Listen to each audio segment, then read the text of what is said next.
Hi everyone, welcome to a panel for Star Trek and disability, and you can follow our chat and the conversation on Twitter by using the hashtag Trekability, which you can see when I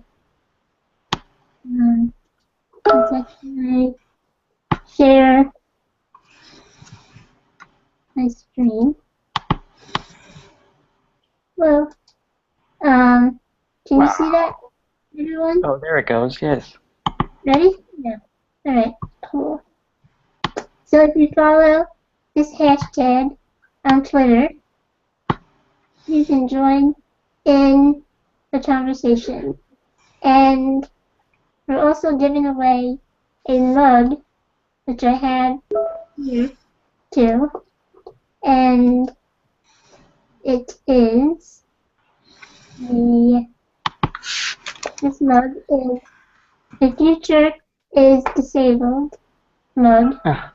And one person who tweets using the hashtag is entered to win a mug. So that's awesome. And alright. So now I guess we can do introductions. My name is Erin, and I run the Gigi Gimp, and my favorite Star Trek series is the original, and my favorite character is Spock, obviously, if you can't tell. And so yeah, and Alice, do you want to introduce yourself? Yeah. Hey everyone. My name is Alice Walt, and can be found at SF_Direwolf on Twitter. I'm a longtime fan of Star Trek, and I guess one of my favorite characters. He's a minor character, but I love him anyway. And that's Spot the Cat. And we were joking about various beverages of Star Trek. So I'll have to give a shout out to Prune Juice and Clean Out Blood Wine.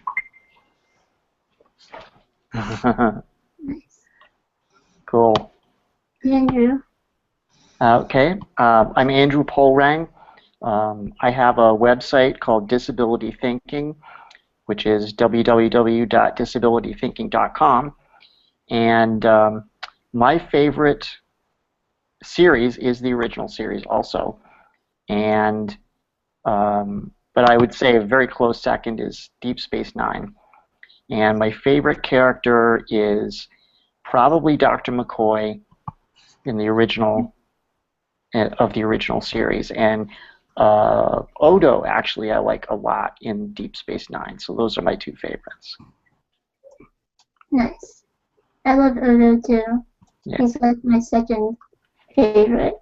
I got ahead of myself a little bit, and I forgot to mention that after this panel, and I upload it to YouTube, it will have subtitles. So stay tuned for that.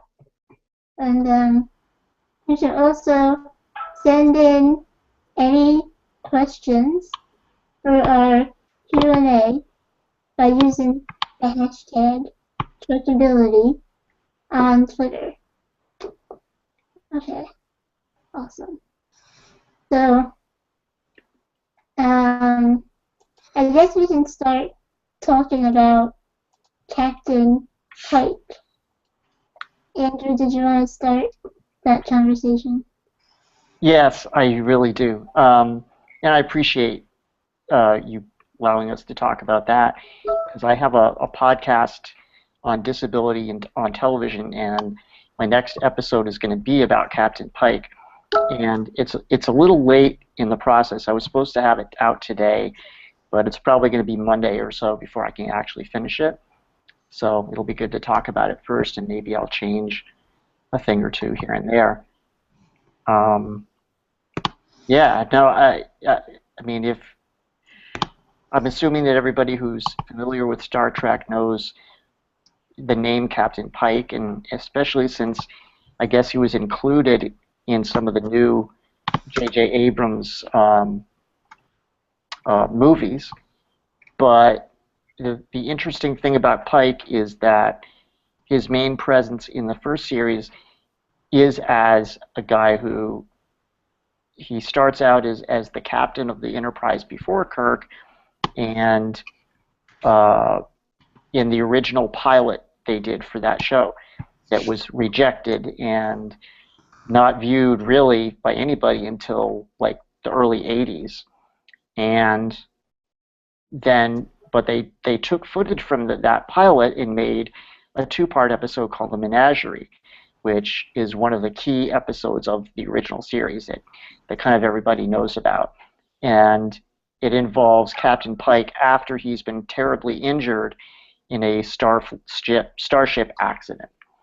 And it's interesting, number one, because of the way he looks on that show, which is pretty static. In fact, he's basically a mannequin, like an upper torso sticking out of this big boxy wheelchair with no facial expression at all.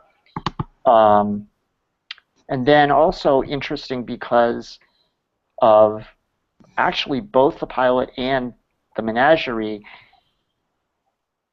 not explicitly, but underneath the surface, the moral messages that they're giving are really bizarre in terms of disability, which we can go into. But what about the rest of you? Yeah. Have you seen these shows, and what did you think about them when you see them? Erin, do you want to go first, and then I'll just give my take on Captain Sure. Pike? Hey. Sure.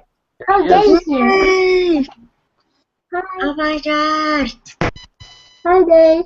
Excellent. Can you hear me? Yeah, Ah! you're in. Huzzah! Awesome. Do you want to introduce yourself? Oh, do I need to? Yes. Sorry. Yeah.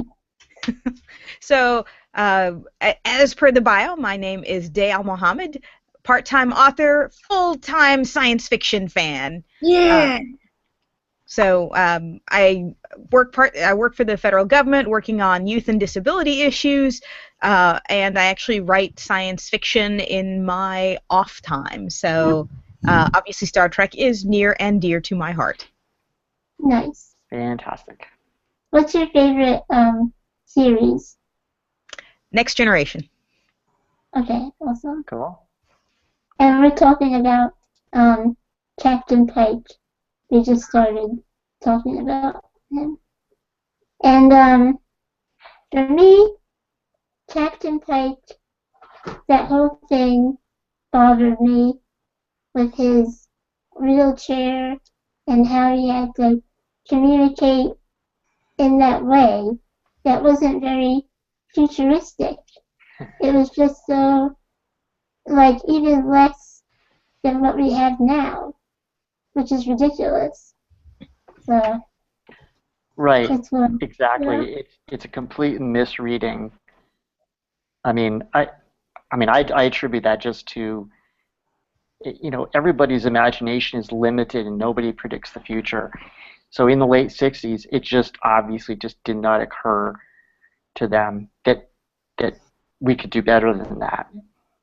Well, even in the reboot of the franchise with J.J. Abrams, Captain Pike, I think in the very first movie when he becomes disabled, then there's this big, ceremony, and I think he was being pushed by somebody. He wasn't even like in control of his own chair, which seemed really like, it was, seriously. And I think, as I recall with the even the style of the chair, it was like, I couldn't help but compare, of course, to, Professor X, because in the most recent Days of Future Past, his chair was really like the chair of the future. I mean, it was like, it was kind of floating. It didn't even have wheels.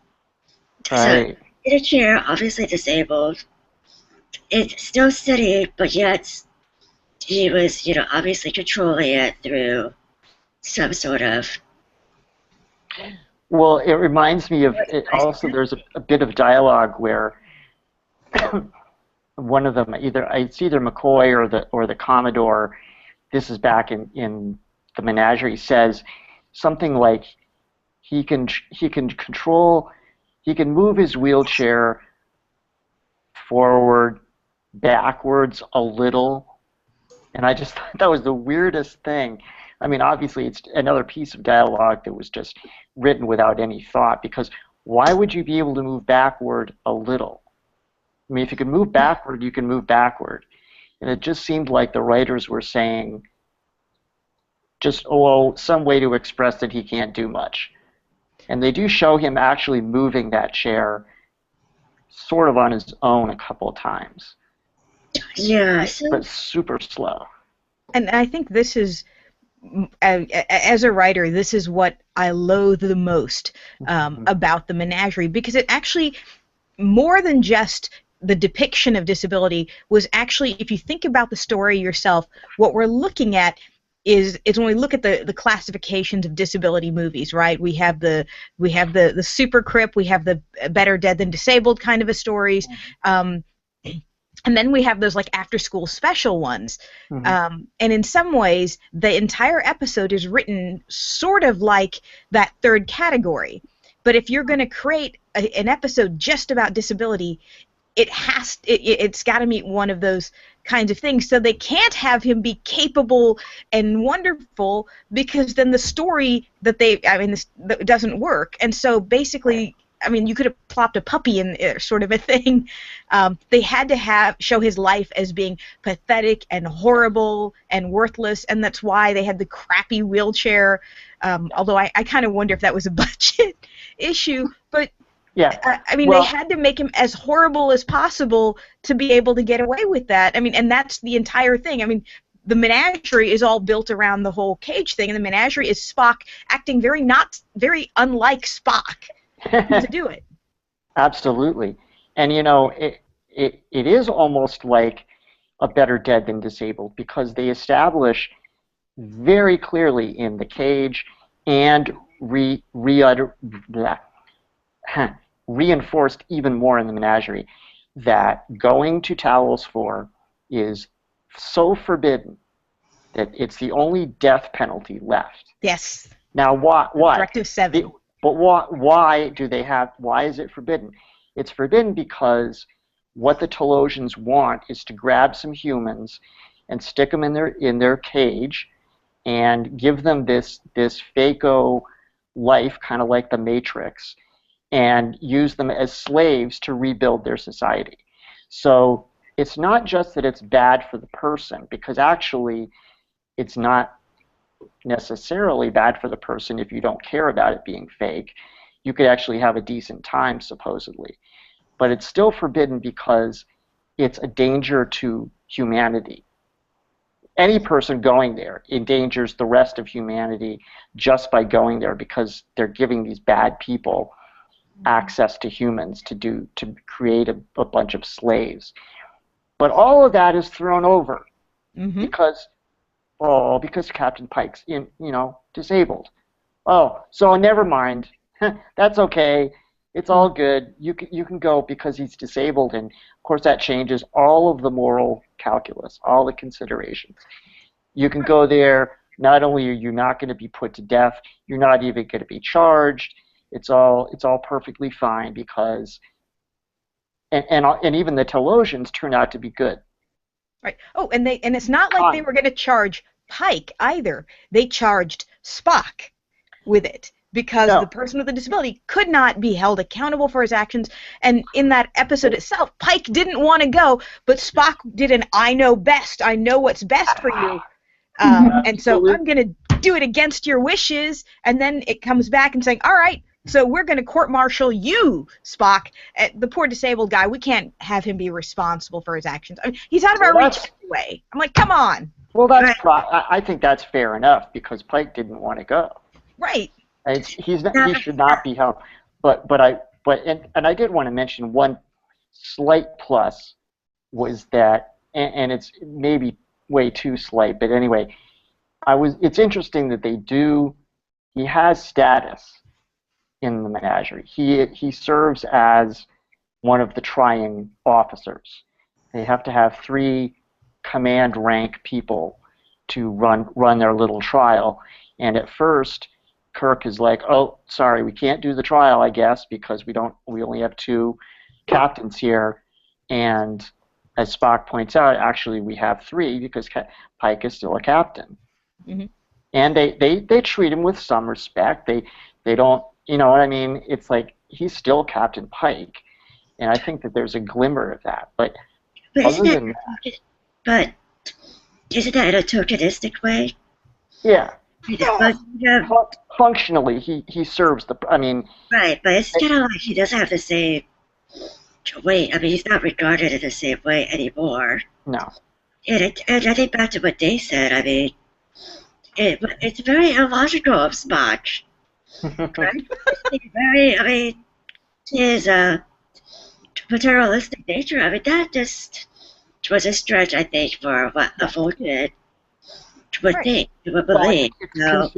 It's consistent with Spock's is illogical at other times too. Mm-hmm. Like he can be sexist and things, and it's usually when the way I look at it is he's illogical in those ways when Gene Roddenberry and his writer pals have if you will, a blind spot on something. So they're not too good at spotting real sexism. So it's fine for Spock to say, "Oh, women are all irrational," and just as much I would say they probably were not even slightly aware that they were doing a story about disability when they wrote it. If you were to ask them and say, "Is this about disability?" they would probably say, "No, it's about loyalty," or it's about what will an officer do to put his career at risk for a friend. That's probably what they thought they were writing about. Yeah, that's funny because, you know, we read it through our disability lens, and clearly, for us, there's a lot about the representation and symbolism regarding disability, and yet, I think for most non-disabled people who write it's really a device to further the plot or further this idea of being danger or powerlessness.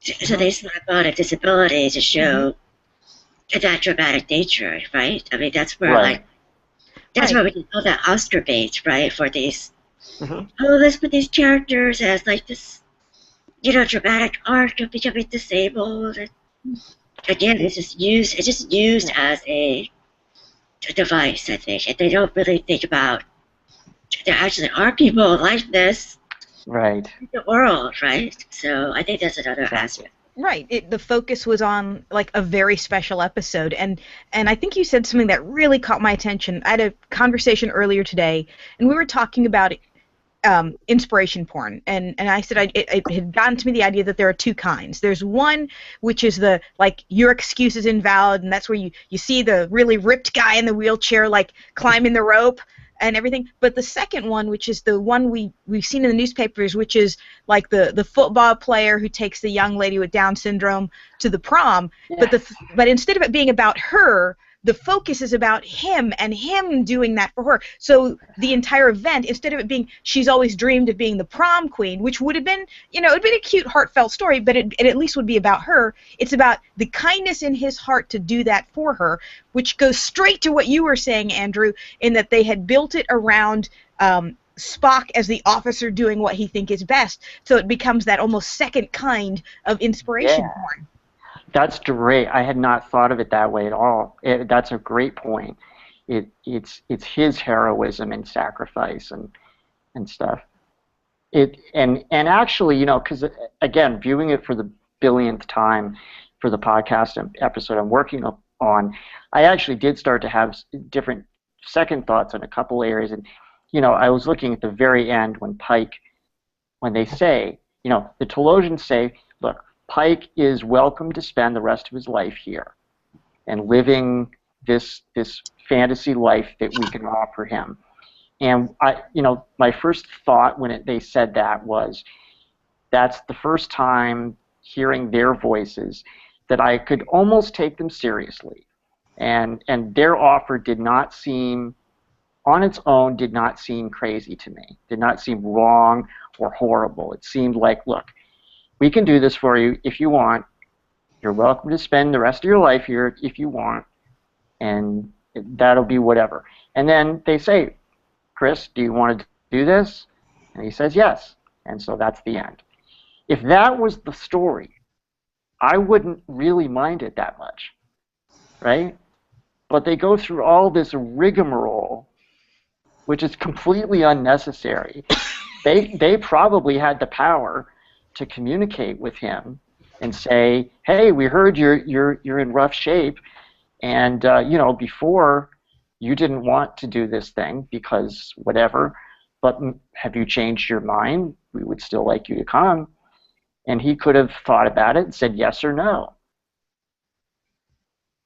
Doesn't make for as exciting a story, though, does it? No, obviously not. But I mean, that's always the case in stories, right? But you have to have, it can't, the easy way out can't be so obvious that it ruins the story. Yeah. And I think it sort of ruins this story to me.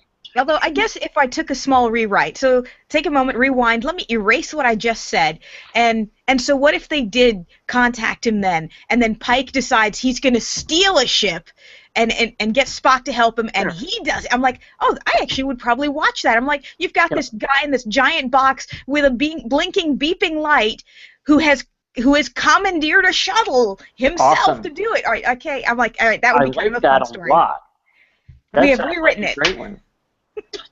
Absolutely, and Kirk could have been involved and would have to be persuaded one way or another, and it would not be an easy persuasion. He might have to really be talked around or whatever. Right. Have this fantastic scene with Kirk in the brig behind the bars, talking to Pike, going, why did you do this? Let me be answering with the yes and no's. It would be fantastic. Of course. And what if he was able to, again, if we're revisiting this. Let's do it. Yes. Why not, right? Because this is what we're here for. What if Pike was able to, through some, really creative engineering, through his technology, like, rendered all the phasers inoperable, or, had some sort of way to manipulate the machinery to, be either, to break out, right? Just to take on a more active role, where rather he's just like, limited. He really re-engineers the machinery that's used to trap him. Mm-hmm.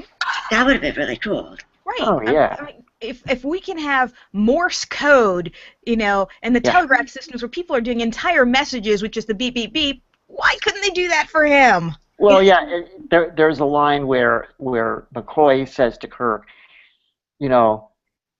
we could question him for days and not figure out anything. And I'm thinking, I thought, that's not true. It's not that hard. Ask some pointed questions. Did you ask Spock to do this? No. Okay, we're off to a good start.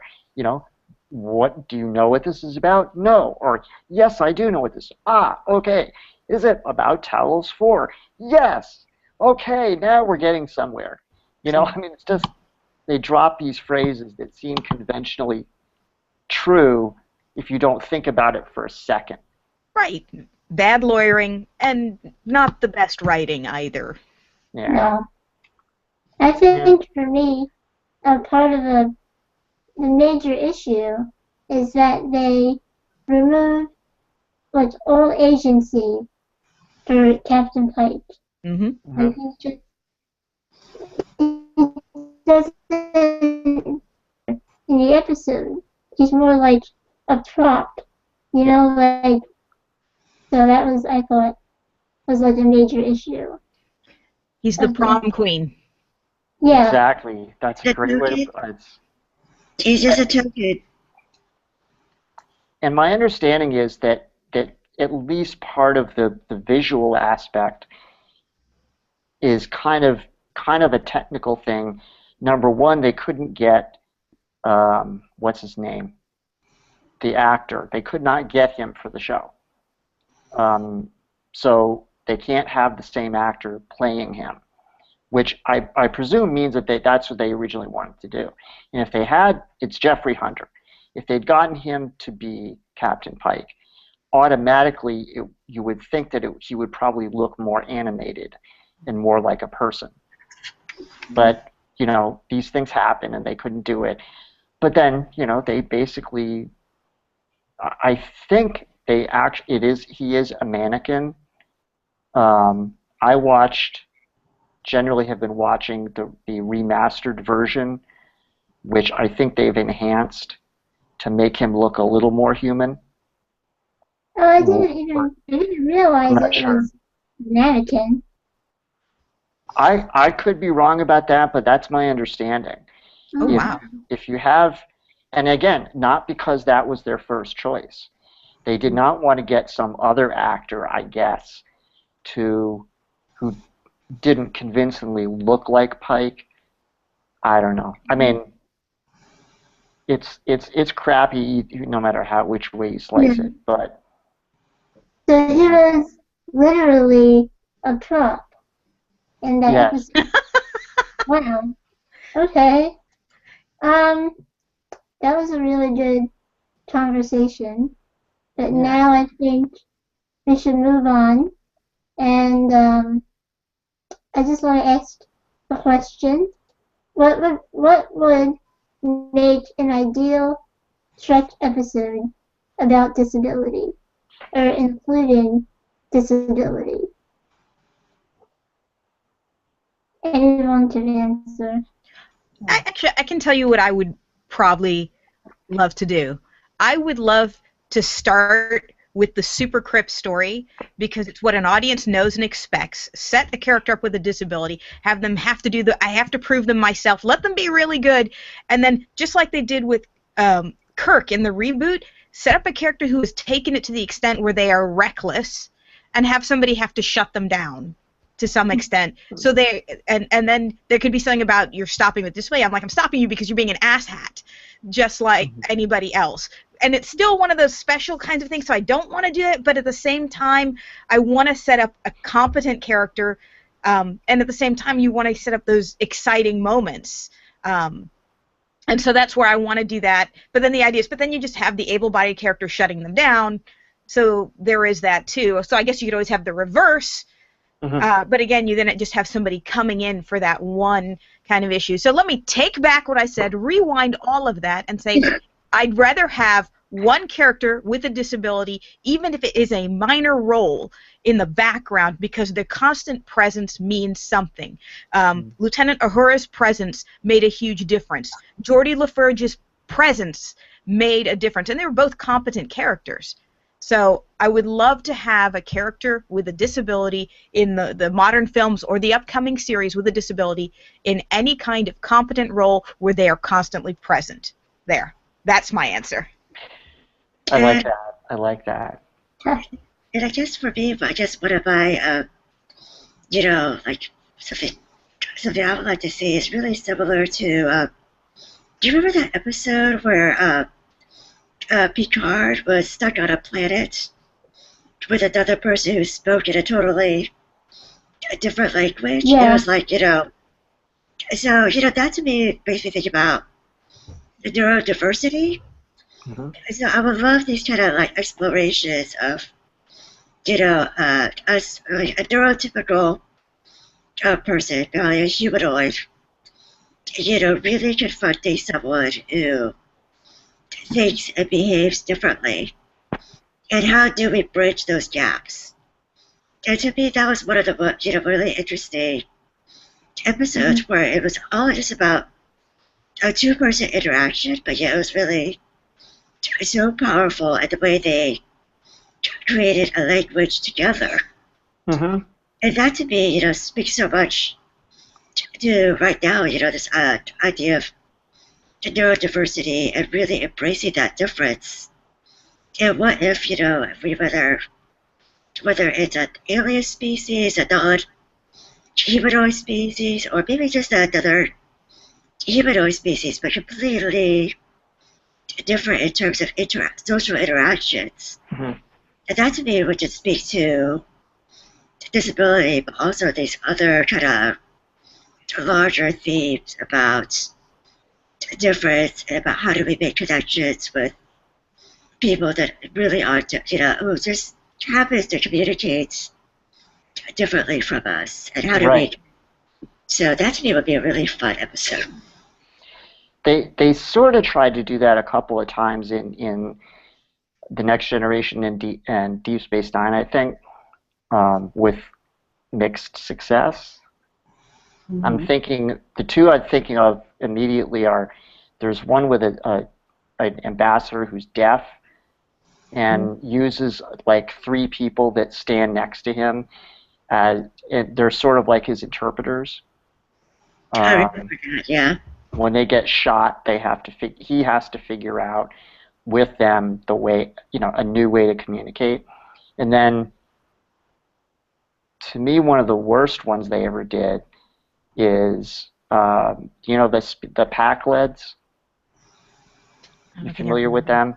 That was a species. There was one episode of the Next Generation where they introduced a species, a humanoid species called the Packleds, and their basic thing is that they're not smart, and they look a lot and sound a lot like a stereotyped person with Down syndrome.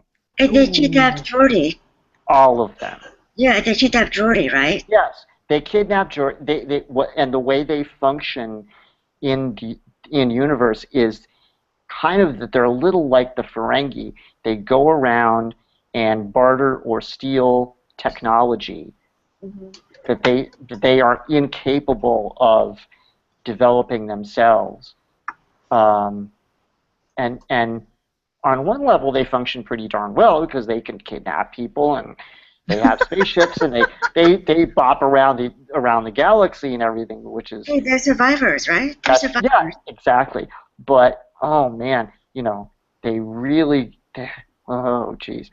The way their voices are, and it's very stereotyped. Yep. And it's just disgusting. And I know that they were trying to do something good when they did that. Absolutely. They thought they were doing something really insightful and empowering, and boy, oh boy, that's really great. And my understanding is that Gene Roddenberry wanted to do more disability stuff in the new series, kind of like we never got to do that much in the first one, and we need to cover this issue with several others, but man. And there was another episode of The Next Generation where it was like an alien who was trying to communicate with the humans on the and they only could communicate through Deanna in the dream state. Oh, Do you remember that? It was the only one, again, due to her empathic abilities, to really reach out to them, because that alien life form doesn't communicate in the typical humanoid way, and they're all going to get sucked into some sort of vortex, and that the alien was able to reach her purely because of her empathic abilities. And I think that was another, if you really read into it, you can think about that as another kind of analogy to neurodiversity. That's interesting, yeah. Yeah, and that brings me to a question. Like, more and more, we've been hearing about a lot of pushback as far as, like, historically, aliens have been used to represent other races. Well, we're just going to make them an alien, that way we don't have to worry about it. I mean, and we saw that quite a ways. So I guess my thing is, That's not really a question. I guess my thought always has been, do we worry, since slowly we're now transitioning out of the idea that your aliens are where all your folks of different races should be, to actually putting some in the humanoid crew, are we going to start seeing more aliens with disabilities because maybe people aren't ready yet to see disabilities on the regular crew? Much as that makes me a little bit crazy, but it's one of those things that I always wonder about a little bit. And is it better to do it as like Alice? Here's my question, and I'm kind of curious about this. Do you think that episode was stronger or more, air quotes here, finger air quotes, acceptable to an audience, that that Picard and the other character were on equal ground because it was someone who was not human? But if it was somebody who was neurodivergent, we would automatically make a judgment as to who we would create a hierarchy. That's a really interesting way to think about it. I mean, this is really, I think sometimes having the alien and the person with the, what we think of as difference, or disability as the alien, it does seem like it's almost like equal ground, or in terms of like the other, which is really, I don't know, it's like sometimes if it's too close in terms of humans, there is this weird different power dynamic, right? Yeah. Yeah, it's really troubling. I think we should have both, right? I think we should have both. I would love to see, more people on the crew with disabilities, and also we should also have other aliens which are demonstrating and representing different ways of being. Yeah, I mean, and that would go directly to what you were talking about, Andrew, about the Packlids. Yeah. Right, because the idea is Rodmere is trying to do something good, and I wonder if masking it as aliens was safer, maybe? I don't know. Maybe so. I mean, I have the feeling that what also relates is, I don't know what to call it, but it's sort of a common confusion that you see in a lot of non-disabled people who know a little bit about disabilities, and it's a confusion over the concept of normal and not normal, and they very much want, some of them very much want to push the idea that disability is normal in a different way than we would mean. And I think something like a species that all has the characteristics that we usually call a disability, to them might look like, oh, this is a great way of saying that disabilities are normal, by having an entire species that's just that way anyway. Whereas, and I think maybe that's kind of interesting, but it just didn't help that it was stereotypical and played frankly for some laughs. Yeah. Because that's really unfortunate. And I think the danger when you have a metaphor, because the metaphors are really limited in a lot of ways, right? Yeah. Versus having actual, the main characters embody these differences through through the plot lines and through dialogue, having them as the organic part of the stories, versus these guest stars or, peripheral characters who are just seen as this other, as separate from the main crew. So that's another, I think, limitation of, it's useful, creative in a lot of ways, but again, I think metaphors can be really limiting. In terms of, I mean, not to say humanizing, if we're being human-centric, of course, but, it's limiting in terms of ways of,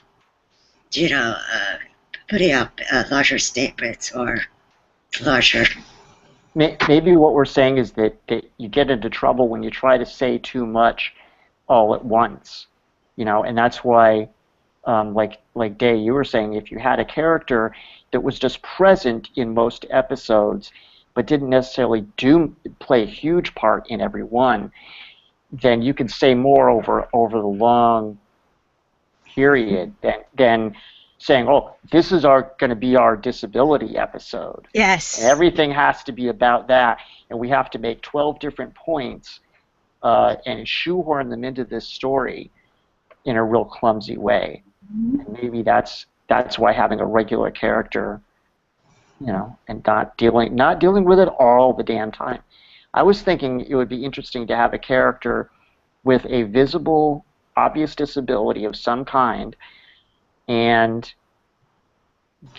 like, say, Geordie LaForge, or something, that is visible, and every once in a while, just refer back to the fact that they grew up with that disability and had experiences of prejudice, ableism, whatever, social stigma, and that whatever tools they happen to now have, or however adaptive and super good they might be, that they're here on the Enterprise, that doesn't alter the fact that they've had some rough times having to do with ableism and all that kind of stuff. So you can have all the amazing devices in the world, and it helps a lot, but there's still such a thing as identity that you can't just wish away.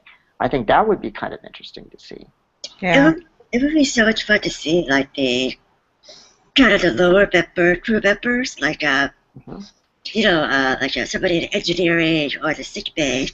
Yep. Just one of the everyday kind of not the top officers, but just doing their jobs. Mm-hmm. And then again, like you said, maybe talking about maybe the difficulties of getting into Starfleet Academy, with their disability, right? I mean, that, right. To me, actually, I would love to see an entire series about the Starfleet Academy experience, not only because I'm from San Francisco, I would love that. Not only because I'm from San Francisco, and I love the idea that Starfleet Academy is based here. But I think it'd be really fun to see, like, how incoming students, become officers. I mean, it's really kind of one of those, like, fun aspects, because I think this is another way to look at Star Trek. I think that would be amazing. Yeah, I would love to see that. That would be awesome. So I guess my next question. Oh, first, I want to remind everyone that you can win a mug that says "The future is disabled." And Alice, do you want to talk about the mug and what the message is behind it? So earlier this year, I saw some sweatshirts that says "The future is female." And to me, that really blew me away, because I thought, not only is the future female, as this idea of empowerment, and as just another way of thinking about potential.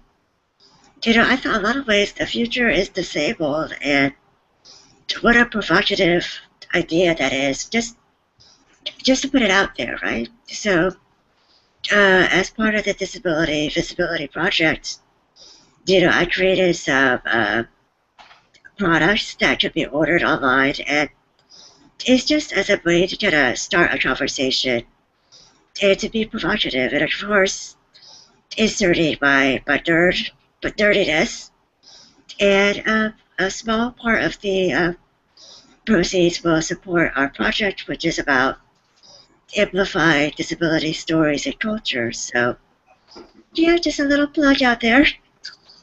Nice. If you don't win the mug, you can go to Alice's website. And what's the address? Visibility Project.com, Okay. and there's a tab that says Swag Shop. So, I get swag. Awesome. So if you don't win, you can go to her swag shop and pick up a mug or a T-shirt, whatever you like. All right. My next question is, do you plan to watch the new movie, Star Trek Beyond? And do you even like J.J. Abrams' Trek? Anyone? How about this? Yes, I want to see it. I enjoyed the other two movies, but I didn't leave the theater with my heart racing and excited for what could or would happen. And that's just more general. I'm like, they were fun stories, but I'll be honest, I left Avengers much more excited and thrilled with what was going on, and I can't quite put my finger on why. So is it. So I will probably watch it, but I can't say I'm super excited.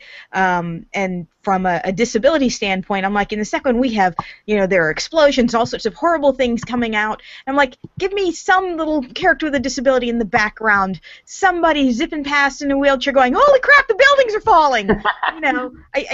And it's kind of one of those things where I guess I go, Abrams always has these like large visions, and they're fantastic. But I guess a small part of me goes, I want a little more of some of those other pieces. It was well, and some of the characters in Lost had some interesting, although people would argue problematic, about some of the things they did related to disability. But some of the small pieces of humanity there I liked, and I just wasn't quite feeling it. So I am looking forward to the series, though, and crossing my fingers they give us a character with a disability. Yeah, I think like they said, I mean, obviously all four of us are, we have a lifelong kind of affection for Star Trek, and I've seen a lot of, not so great movies with the Next Generation cast. Yeah. In the theater, I actually paid money, and I went, and I'm like, it wasn't that good, but I watched it anyway because I still love that universe, right? So I will definitely still watch it. I do feel like the direction they take in terms of going through a new kind of a new future, with the latest cast in terms of Spock. Of course, they changed out, they altered the course of history. So I think there is potential for interesting storylines that go beyond what we thought the Kirk and Spock dynamic might be. So there's that. I mean, yeah, I will watch it. But to be honest, I'll probably watch it on demand on pay-per-view. Versus schlepping to a theater, which I used to. Yeah. Mm-hmm. I saw the first one. I haven't seen the second one. And I enjoyed it. It was, I enjoyed it because it had all the elements of Trek in it, and very, very recognizable. But, and I thought it was interesting to see different actors playing familiar characters at a younger age and that kind of thing. But honestly, the thing that kind of ruined it for me is the whole time change thing. I mean, obviously, Trek has all sorts of time travel, but the whole idea that somehow they felt they had to change into a different time stream that has nothing to do with any of the shows that we were familiar with, I thought was just completely unnecessary, and it kind of bummed me out. Just because I've always enjoyed the continuity of Star Trek. Yeah. I've always enjoyed the idea that it's part of a continuous history, from Enterprise all the way through. And that's fueled a lot of my interest in the other series. And then here they said, well, it's going to look like it, but it's just not going to be part of that universe anymore. And I'm like, oh, okay, so screw it. I don't need to see it. So I'll see it. I'll see it. If probably the most likely scenario is I'm staying in a motel somewhere because I'm traveling for some reason, and it'll be there, and I'll say, sure, I'll watch that. But otherwise, probably not. It's just, I don't know. And so, while you guys were talking, and this is why I love talking about this Trek stuff, I hit an epiphany. I think I figured out why I'm not super excited about it. Okay. And I think it might resonate with you guys too. So for all my talk about loving the Next Generation best, and I think that's more because the original series is explorers, Next Generation is diplomats, so it's a different kind of a style. But one of the things that I love the best about the original series was it was forward-thinking, forward-looking. Roddenberry wrote and built it to push boundaries. You had an African-American woman who was not a maid or a waitress, but who was on the command deck. We had the first interracial kiss. You know, we had some very edgy writing that was a part of it. Even the Next Generation, which I will admit was a little more cautious, still had a character with a disability playing a major role, and they didn't hide or pretend that it didn't exist. So part of the original heart of Star Trek was not just telling stories about science fiction and about tech, but about humanity in the future and some of the positive change that should come.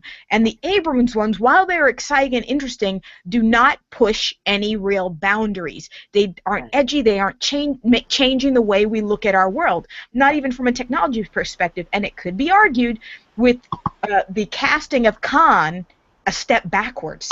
Yes. Yeah. Sorry, Tiffany! Good point. Good point. That's what happens when you get a bunch of nerds together. and that's the drawback of not having seen or only have seen one so far, and probably not the third, is I wouldn't know enough to know that. I mean, I'm glad you said that because I could imagine one installment not having much in it because they're just trying to get it going. But if they're really if the track they're taking is this is pure adventure entertainment and nothing else, then yeah, no thanks. But I think this is where the difference between the movies and actual series, because movies are a different animal in terms of the aim and the audience expectations. I mean, I feel like Michael Bay and all that Transformers shit, it's really ruined it because it's like there's nothing about explosions and car chases. I mean, I don't think he's the only one, but I feel like he can be blamed for a lot of that shit. So, you know, again, I think the Star Trek movies are, you know, they're not the main dish in terms of what I regard as the canon. And that's right. Yeah, that's a series, right? These are the episodes that the various series where you really get a investment in the storylines, and you really just feel more of an emotional attachment to the characters, like Odo. Who I just have Odo's and thoughts of Odo, but I mean, just again, I think that's where part of the dissatisfaction, maybe that you're talking about, is really about the movies and the limitations of movies versus series, which we kind of have a longer chance to really, and the writers get a chance to really work stuff out. Yeah. Yeah. For me, I've seen both movies, the Abrams movies, and I liked them, but I went into it realizing it was an action movie, so my expectations were not, so I enjoyed it for what it was, and I'm excited to see the next one. So hopefully it's the trailer was a little weird, but I'm excited still. I have not seen the trailer yet. Yeah? Yeah, so I'll have to see what you mean by a little weird, because now I'm curious. Yeah, you'll see. Well, it's the Fast and Furious guy, right? Is the director? Yeah. Yes, Justin Lin, who is actually, he's a pretty good director. He did a really good indie movie called Better Luck Tomorrow, which is one of the first really big kind of all Asian American actors with an Asian American story. Mm-hmm. in the 90s. So he was really just one of those like Yeah. groundbreaking directors because there's so few directors of color, as we know, in Hollywood. Hmm. Right. Yeah. I'm really hoping for, this potential. I actually think so, because for all that people have made fun of Fast and the Furious, I guess the big difference between the way that's done and, let's say, some of Michael Bay's stuff, Bay's stuff is very action oriented and exciting and fun to watch. So is Fast and Furious, but the reason a movie about car chases is up to what? Is it 8 now? I have no idea how many now. 8, yeah. Yeah, Yeah. 8 was because not only were the car chases interesting, but the director and the writing built up the individual characters to enough of an extent that we were interested in seeing where it went.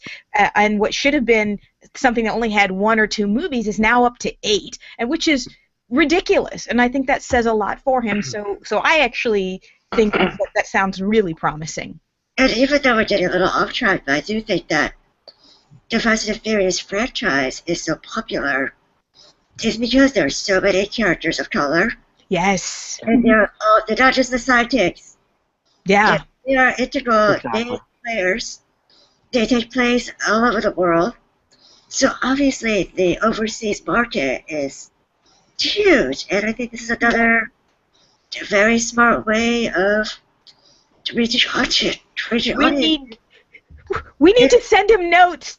Yeah, and it's a We show. should send notes to have a character with hand controls on one of those cars for the next movie. Yeah, that would be so great. Please. It'd be amazing. Just are you listening? Nice. Okay. Go ahead, Andrew. No, I just said nice. That would be great. Yeah. Sorry, Alice. I lost my mind for a moment. They're going, we need one more car and hand controls. A dune buggy. A dune buggy. Awesome. Have you guys seen Mad Max? Oh my gosh, Mad Max Fury Road. Yep. That Yes. could be another whole. I think that could be, not Star Trek discussion, but there's just so much disability awesomeness Yes. in that movie. I would love to dissect that with you guys one day. Yeah, we should do that. Absolutely. Yes. Love it. Awesome. So, where are we? Oh, okay. Now we're going to segue into our Q&A part, and we received like 4 questions. Let me see if I can share this. Okay. And you can send in any questions you might have for us by using, I can do this, wait. By using, what is this doing? Wait, sorry. Okay. By using this, and your questions at GGJ. Okay. And our first question is from, can you see this? Can you see the? Aha. Yes. Yeah, someone's probably going to have to read for me. Yeah.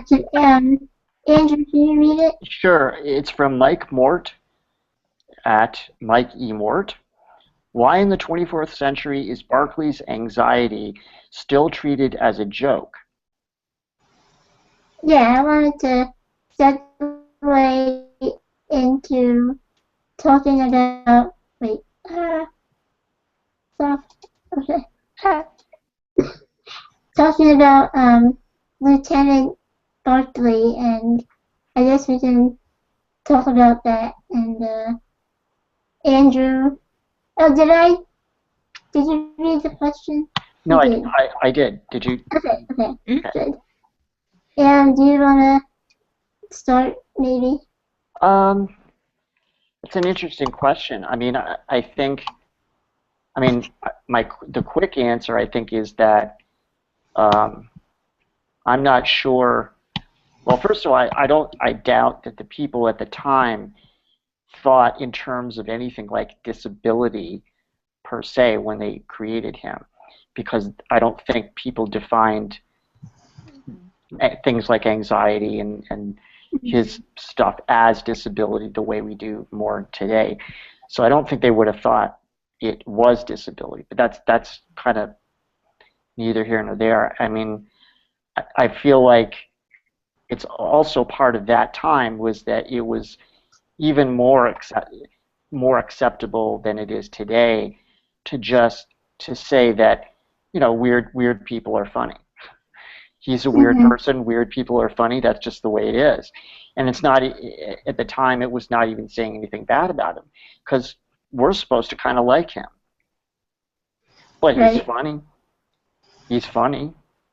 And honestly, I have to say that I still struggle with that in terms of disability sometimes myself. You know, I like to laugh, and people are funny.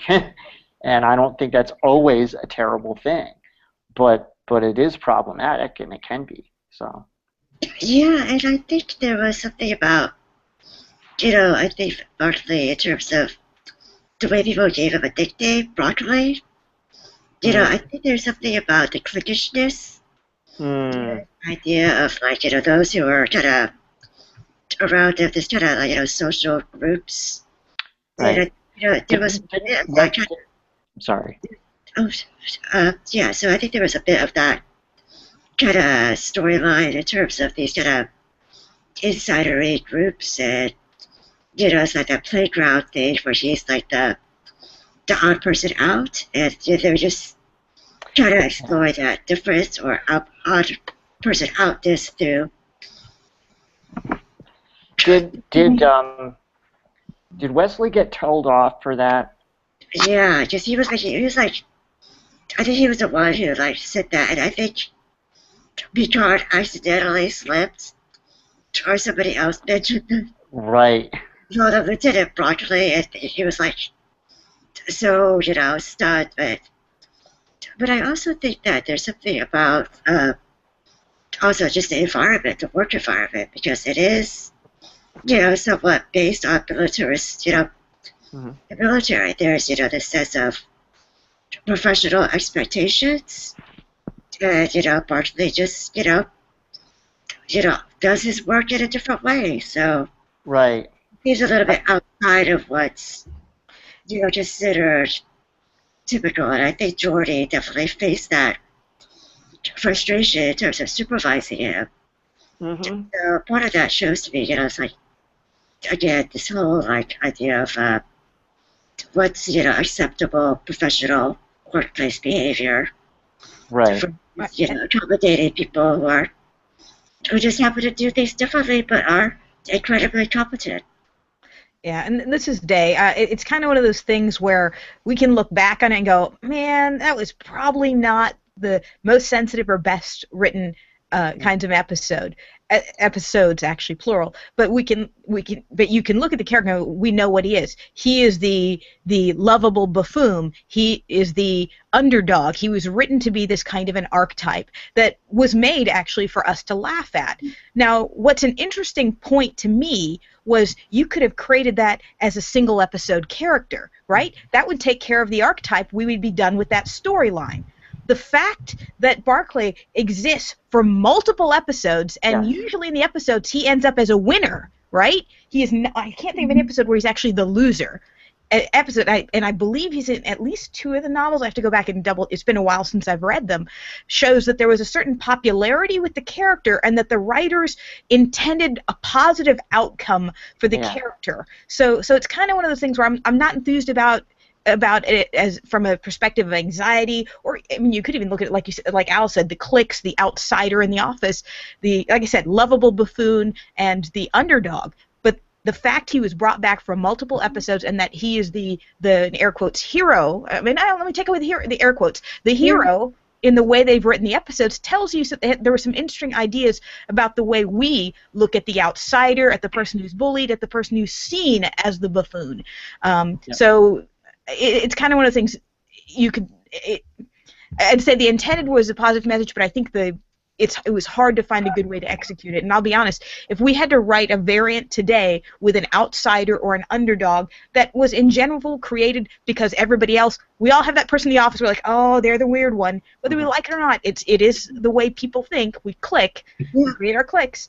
You know, how would you write that to build them into the hero without it, you know, coming across in a very negative way? So, and I can't say anything. I actually thought I was about to call him Broccoli again.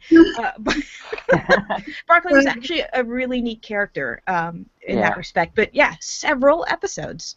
He actually went into Voyager. He's like instrumental in getting Voyager back to Earth, for God's sakes. I mean, they went all out with him in that sense. But my understanding also is that on one of the motivations for creating him might have been, and I don't know who created him. I don't know if it was Ronald Moore or not, but it smacks a little bit of Ronald Moore and more of his subversive thing that he loved Trek, but he was kind of sick of everybody being good at everything all the time and everybody being on the inside click. And he wanted to say, even in this universe, there's got to be somebody who's the least good at their job or the least socially accepted. They can't possibly be that perfect. So let's show some of that. And I think there was something great about again this idea of these series over times. And we see him going to Deanna, you know, for counseling, and you see him like really grow as a person. Yeah. And I thought it was so, you know, as a long-time viewers, if you stuck with it, near the end of the Next Generation, you see him way in the future where he's like, you know, well regarded like a novelist, you know, he just seems more comfortable in his own skin. Yeah. And that to me is satisfying when you get that payoff. Sure. You see him really grow, and you know, we give these characters are given a chance to be fully formed. And you know what? I'm not sure that Deanna really did that much for him. Yeah, I mean, it's nice that he had a person to talk to, but she didn't give him any breakthroughs. It was pretty much his own doing. But it's nice to see the struggle, right? I think. Yeah, exactly. Like you said, it's like the anti-hero, the kind of, you know, not everybody's church, not everybody's an alpha male. Yep. Yep. Okay, our next question is, I'll put it up here.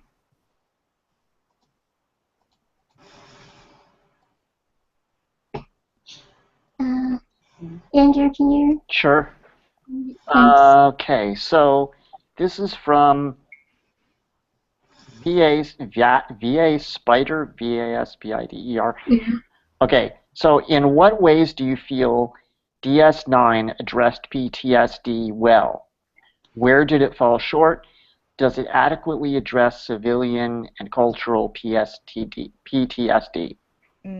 I actually will have to leave this one to you guys, and this is where you guys are going to see my old bias rising up. I saw Babylon 5, or saw the beginning of that before I saw parts of DS9, and everyone knows that first DS9 season was pretty awful, and so after the first few episodes, I'm like, forget this, I'm going to do Babylon 5. This is how you do a station, and I have never gone back to see DS9. No. Yes, you have to do it. You really. It is probably the best of all the series. I love it. I love it. Yeah. Erin's gonna throw me off this entire chat now because of that admission. No. Good No. God. Anyway. But Dave, I think you should definitely give it a chance. I think definitely it picks up steam, and you really just.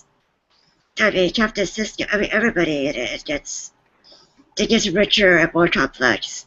Yeah. The whole Dominion War is just an amazing massive, massive arc of a story that's just Which is what I heard, and then I looked at that and go, hey, look, that's just a copy of what happened on Babylon 5.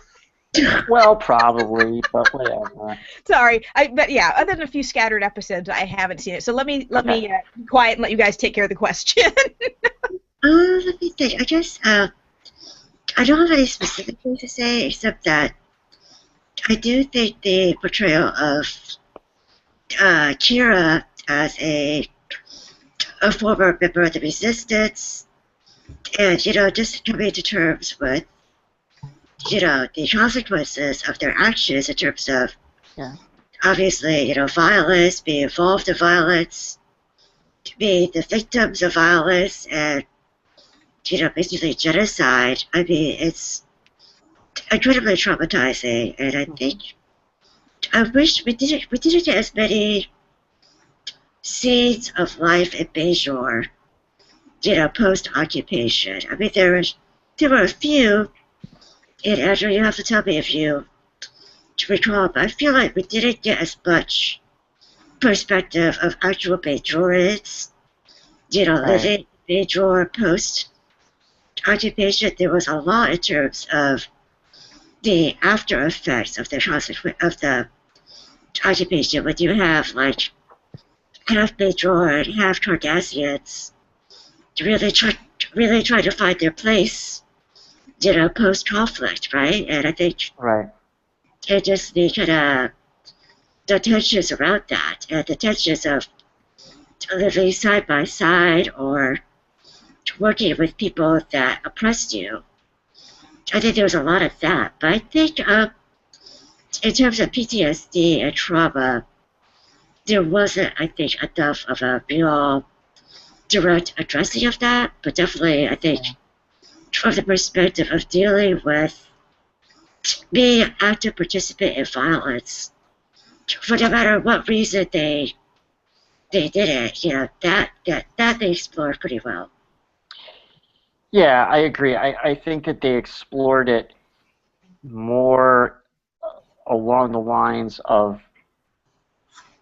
parallels to the Israel and Palestine conflict and also the World War II Holocaust thing. I think more than PTSD in the sense that we usually talk about it, they were not thinking so much about that as about those two other things.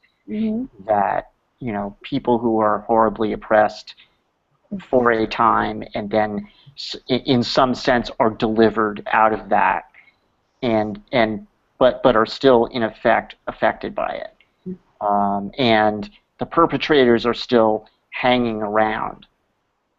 In other words, the perpetrators are not annihilated. They still exist in the world, and they're not quite as evil as they were, but they're still there. That's more the World War II thing, and then of course the occupation thing. I think they were thinking of. I do think there were a couple. The first thing that came to mind was a very minor episode that I don't think they did especially well. Was with Rom. Remember what's the kid? A lovable buffoon. Whatever, Quark's nephew, if that's his name, who ends up joining Starfleet and is actually kind of a good guy. He does belong in Starfleet eventually, and his leg gets blown off, and there's like one episode or something when he's really depressed and moping around in a way that you usually don't see Star Trek characters do, which I suppose is their attempt to deal with PTSD. But that was like one episode long, and as I recall, the way they resolved it was pretty traditional, and somebody told him to buck up, and he bucked up, and that was the end of it. But they used a holodeck suite, and I think. Oh yeah, was it? Okay. Remember Victor Mode, that holodeck suite? Oh, criminy, yes. Yes, so like Rom becomes. Rom is interesting because he had a real romanticization about about being a Starfleet and also Yeah. a conflict. And I think he didn't realize, once you sign up, once you're part of that, you are going to be injured. And I think he didn't, expect to be injured so quickly in conflict.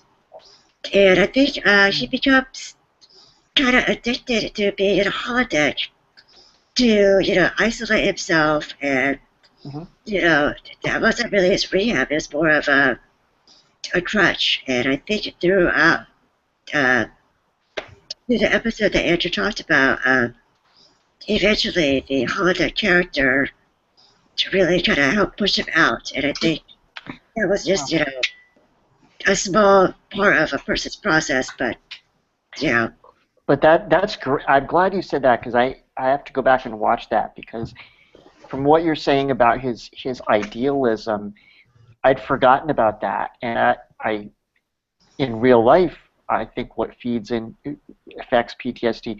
I mean, you have soldiers, and many of them go into being a soldier with very kind of romantic notions about what that means, and idealistic, and not much experience, but a lot of heart. And that was him to a T, right? You're absolutely right. And the fact that he was so badly injured, in a way, was even more significant because of how much he loved the idea of being in Starfleet. He loved the idealism of the Federation so much. Yeah. And for a guy who was from a group that should not have fit, did not fit in any way, for him of all people, was to be so devoted and then get horribly injured, or badly injured anyway. Yeah, That's a really good point. Yeah, it happened very quickly after he joined, and I think, Yeah, he was the first Ferengi, and I think, he just wanted this so much, and I think part of it was about being the first and a trailblazer. And so much of that was like disillusionment afterwards, which is again very similar to a lot of veterans who go through conflict and realize it was not what they imagined, and I think that's very nice and very realistic. Mm-hmm. I think too, what Deep Space Nine did a good job was showing how life goes on after war, after conflict, after death.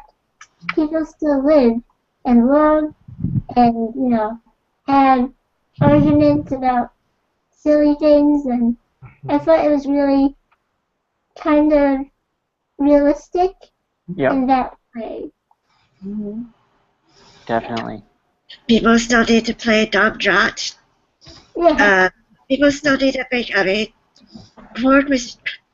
That's me explaining. Quark has always been there in terms of providing drinks and merriment. Life does go on during the occupation, after the occupation. That to me was kind of one of the life goes on kind of ideas, that he's always there to make a profit, but he's always there to provide a service too, right? That everybody needs some respite, and I think that's what's kind of nice too. Absolutely. Okay, I think the last question is from the person who won our mug, and her Twitter name is Rainbow Goddess, and she won the Future is Disabled mug. So congratulations. Awesome. Awesome. Terrific. And I will let Andrew read the last question.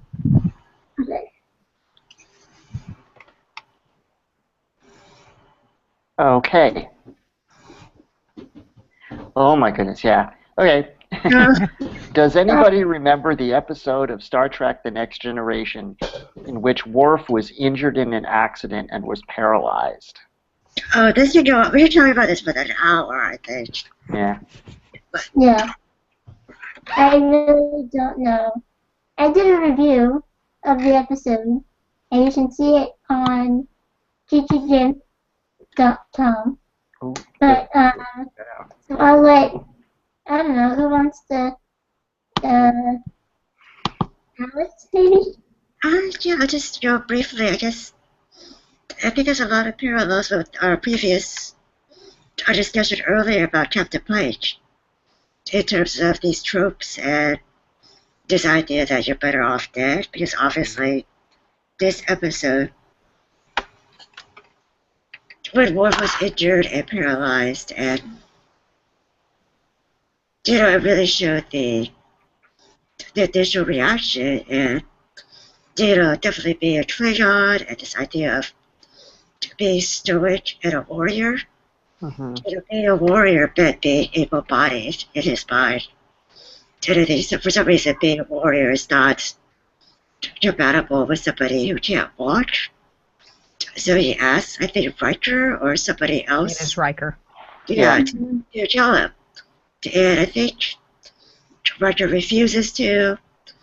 And I think, luckily throughout that episode, slowly Worf comes to terms.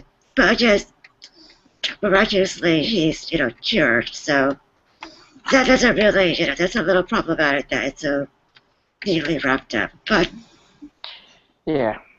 it's nothing problematic. Right. Yeah. I mean, I always remember that there was a kind of an interesting thing between Riker and Picard, because Riker was saying, no way, I'm not going to do this. I don't believe in this. This is wrong. This is ridiculous. There's no reason why he has to die. He could do all kinds of things. We have the technology, blah blah blah, and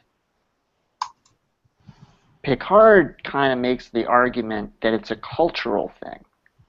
He plays the cultural competency or the cultural relativism card and says, to you and me, Riker, all what you say as totally makes sense. But he's from a different culture, and in their culture, that's not the way they are. That's not the way they think. And he doesn't say, therefore you have to do this. But he just says, it's a way of presenting both sides of the issue, but kind of not, because by removing it to another species, it sort of gives us some deniability, because now we can just say, oh, but that's what Klingons are like. Right, which is why I call it a bullshit episode. Exactly. It's even titled ethics, and they wanted to make it this big question, and in truth, they skipped out on it easily, completely. The idea being, oh, I want this. This is what my culture is, and and even in some ways, Picard and even Riker was still waffly about it. I'm like, come on, you guys, you live in which century? Do you value this person? Are they more than just an able body? And instead, they are more than happy to assist in that, because it's. In some ways, it mirrors the modern-day perspective of disability, because people are too afraid to actually go in and look at it, because it makes them uncomfortable. And the characters had the discomfort, and the writers punted on it. They took the easy route. They used culture as an excuse, rather than looking at some of the more difficult questions about what it could mean. And then they had to wrap it all up in an easy ending with a quick bow, and so it became this doctor with questionable ethics who, well, I can give Worf this treatment and it'll either kill him or cure him. I'm like, yes, give it to him. And I'm like, come on, Crusher, you know better than that too. Yeah. Like, these are all people who should have known better. And I'm like, where the hell is Geordi in this? Come on, speak up about how this is bullcrap too. Exactly. I mean, I can see where they probably thought, and on paper, it's a beautiful thing, because there's three distinct ethical problems. There's the ethics of suicide.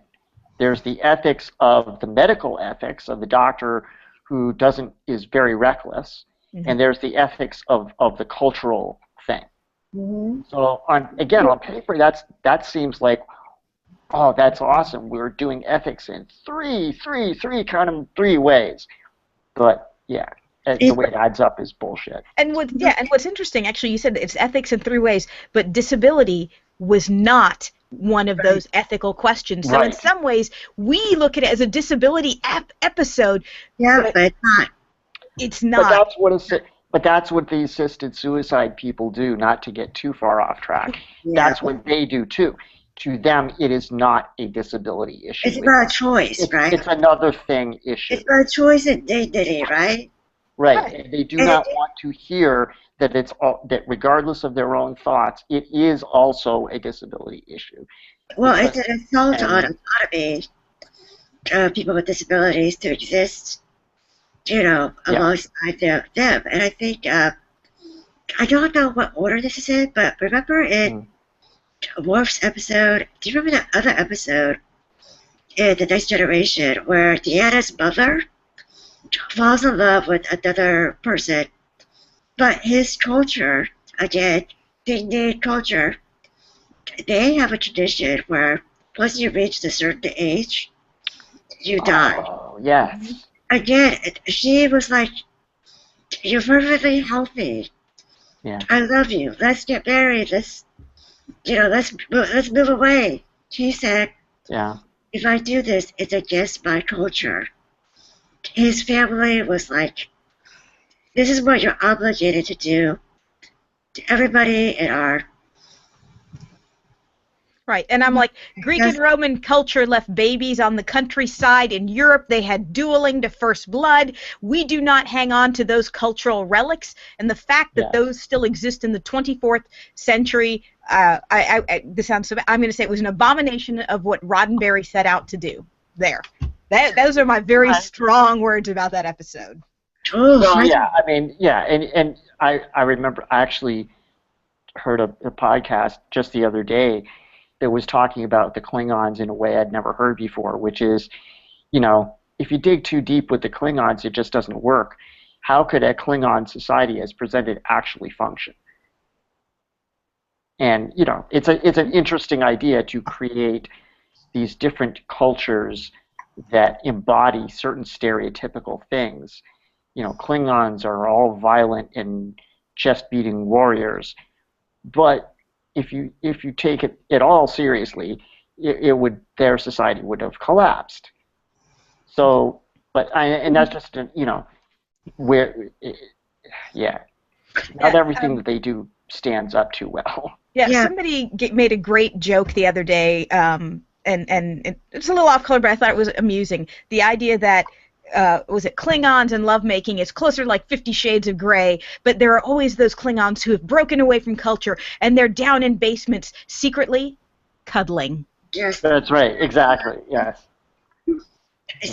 What's taboo to them, And I think, again, it's interesting that the Next Generation tends to, again, we talked about this kind of, this usage of aliens as a code switching, right? Coding. Mm-hmm. For disability and for race. But again, we look at the way they portray euthanasia, right? Like twice in the episode with Worf and also with the episode with Deanna's mom. I think that was pretty interesting that there were two clear examples of kind of they didn't really confront it or approach it, but at least they broached those topics. And, for what that's worth, even though it's, bullshitty. Yeah. Yeah.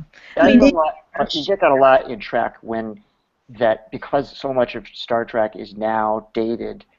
Yeah. You get this thing of, well, at the time, it was amazing that they even brought it up. The fact that we now look at it and say, boy, they really did a crappy job with it, is totally a valid observation too. But the fact that they even discussed it was at the time was pretty amazing. Right, and which brings an interesting question that I'd be kind of curious about, which we argue and talk a lot about the portrayal of characters with disabilities, in particular things that are poor portrayals. Mm-hmm. Right, so and people, poor portrayals just feed into stereotypes. We need good portrayals, and then there's the question of poor portrayals versus no portrayals. And yes, I go abomination, bullshit, I get all angry about it. But you're right. I love the fact that there were boundaries pushing, that there were questions made, that there were things done, even poorly, that at least brought things to light. And if that is the case, would we be forgiving of similar kinds of boundary pushing today if we looked at it and still said, the portrayal still makes me crazy? Or do they become things like fodder for much more deeper conversations and raising questions beyond that? Or is it kind of one of those, I'm like, come on, people. So, I mean, is it good or not? So I feel like today with social media, it's like it's giving us another dimension or another kind of medium to really filter and have a chance to talk back to creators. So, you know, like if Twitter existed during, you know, the next generation, you know, I would really be hopeful to think that the conversations, the perspectives of people with disabilities would be out there, and that would start some sort of dialogue, and that in itself becomes a whole other aspect of the impact of the show, not just as passively watching it, but perhaps actively, you know, impacting and reaching people who are the creators. So hopefully today there was a series, you know, with the upcoming new series for CBS. that's true. You know, that's an opportunity for us to maybe live tweet and really, you know, follow the show on Twitter and Facebook.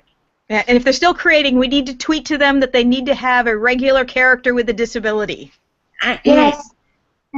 I see us probably starting a campaign, right? Yeah. We started that early on and get our voices heard, and I think that's really exciting of, you know, what's now in 2016 versus, you know, the previous series. Yep. Yeah, if we truly are 1 in 5 of the population, it should not be that difficult to have a recurring character with a disability. No. Yeah. Yeah. Absolutely. And there's already such a precedent with, you know, the next generation and just so many other. So we have a really good argument for that already. So I totally agree. Awesome. Okay, well, I think that is the end of our chat. And thank you everyone who watched. It was a lot of fun. And we can keep the conversation going by using the hashtag searchability. And I guess now everyone can let us know where we can find you on Twitter. And Alice, do you want to start? Yeah, just as I'm at SF Direwolf, DIREWOLF. So come tweet me. Yay! Andrew? And I'm at Andrew Polrang, right there. And I also have my website, www.disabilitythinking.com. You can see what I post there. I post something most days. Awesome. Day. Yay! Mine is probably going to be the hardest to remember. So the easiest way is probably via Twitter, which is at DAYALMOHAMED. So it's just my name, Day Al Mohammed. Although I know Erin's been tweeting this, and I know she has atted me several times, so you can just go back through the Geeky Gimps Twitter feed to find me that way. Super easy. Day, you should have a new Twitter handle, Babylon 5 Lover or something like that. Yes. Oh my goodness. Traitor! Yeah, no, then you guys should just start sending me like spam and like DS9 rules little comments. Exactly. We'll change our avatars to like Captain Cisco. And Yes, like everywhere. Very Okay, you can find me at GeekyGimp and at gggame.com. And thank you, everyone. Thank you, Alice, Andrew, and Dave. Thank you. Yeah. Bye, guys. Bye, everybody. Bye. Bye.